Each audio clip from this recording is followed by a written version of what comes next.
Number 3, gold plating. The team increases the scope of the sprint by adding unnecessary work to the sprint backlog items. It's also referred to as scope scratching. The issue is that the development team increases or enlarges the task without prior consulting the product owner.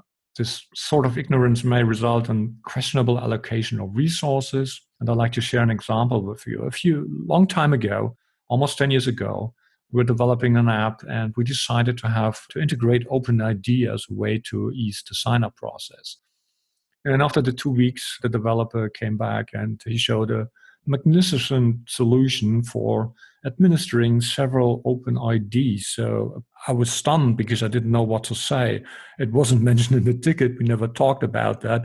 And I didn't know at the time anyone who had two open IDs at the same time and was actively using them. So that was certainly a good example for gold plating and the waste. So the remedy is simple. Developers and the product owner need to talk more often with each other just to make sure that this is not going to happen. If the product owner of a team is not yet co-located with the development team, maybe that's a good idea to think about that. It significantly reduces the chances of these kind of hiccups actually happen.